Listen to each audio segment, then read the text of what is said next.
In 2017, almost no one was talking about Fortnite. By 2018, it was everywhere. By 2019, it had changed gaming forever.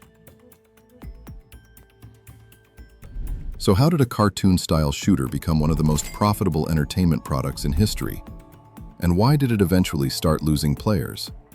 This is the complete history of Fortnite, from its quiet beginnings to its explosive rise, its peak dominance, and its gradual decline. Fortnite didn't start as a battle royale. In fact, it wasn't even meant to be a competitive shooter. The game was first announced in 2011 as a co-op survival experience where players would build forts during the day and fight off zombie-like creatures at night. This mode would later be known as Save the World. The concept focused on resource gathering, base building, surviving waves of enemies. But development dragged on for years.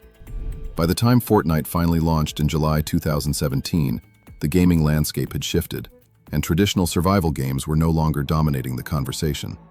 Fortnite was developed by Epic Games, a studio already well respected for its technology and past franchises. But internally, Fortnite wasn't expected to be a massive hit.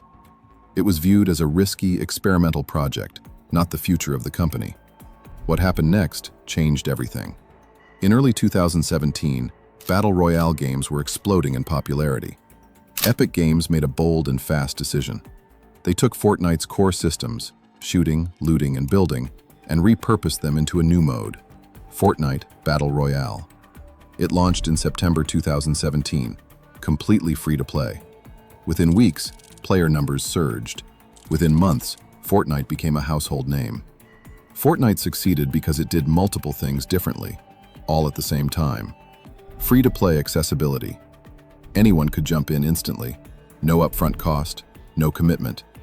Cross-platform play. Console, PC, and eventually mobile players could all play together, something rare at the time. Building mechanics. Fortnite wasn't just about aim. It rewarded creativity, speed, and strategy. Players could build cover instantly, create vertical fights, outsmart opponents rather than outshoot them. Constant updates. Weekly changes kept the game feeling alive. New weapons, limited time modes, evolving maps. The game never stood still. Fortnite's peak spanned roughly from 2018 to 2020. During this era, streamers pulled record-breaking viewership. Celebrities played publicly. Entire friend groups treated Fortnite as a daily hangout. Live in-game events.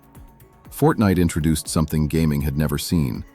Massive map-altering events, real-time concerts, storylines unfolding live. Millions of players logged in simultaneously, not to win, but to experience something together.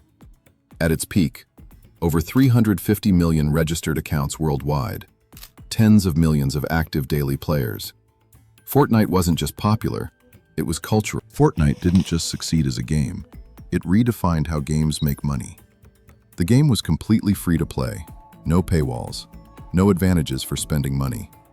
Instead, Epic Games built a cosmetic-driven economy where players wanted to spend.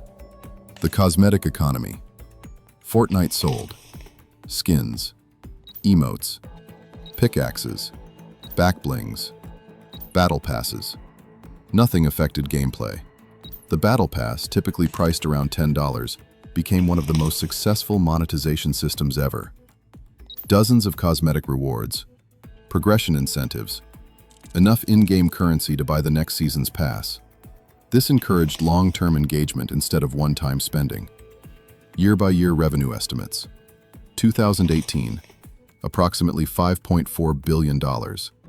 Highest grossing game in the world. 2019, approximately $3.7 billion. Slight dip, but still industry-leading. 2020, approximately $5.1 billion. Pandemic surge and major live events. 2021 to 2023, approximately $2 to $3 billion annually, estimated. In total, Fortnite has generated well over $20 billion in revenue, placing it among the most profitable entertainment products ever created. Brand collaborations as revenue engines. Instead of ads, Fortnite integrated brands directly into gameplay. Players paid to wear.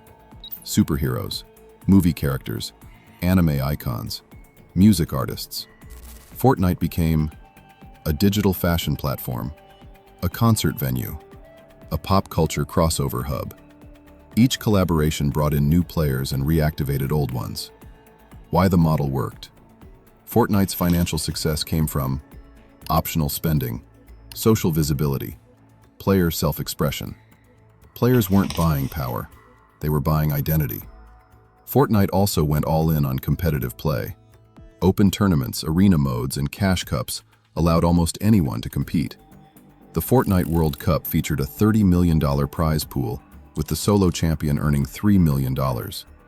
For a time, Fortnite was one of the most accessible competitive games ever created, though maintaining long-term esports stability proved difficult. Fortnite couldn't stay at its peak forever. Skill gap growth. Building mechanics became extremely technical, discouraging new players. Burnout.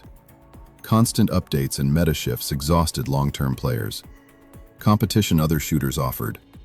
Cleaner gunplay. Lower mechanical barriers. More grounded experiences. The nostalgia factor. Many players didn't quit because Fortnite got bad. They quit because nothing could recreate how it felt at its peak.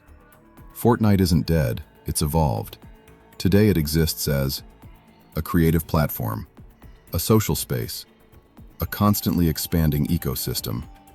With zero build modes, creator-driven content, and Unreal editor tools, Fortnite continues to adapt, just in a different form.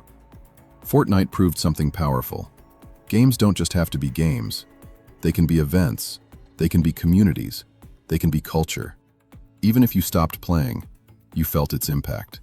And whether Fortnite ever reaches its peak again or not, its place in gaming history is already secured.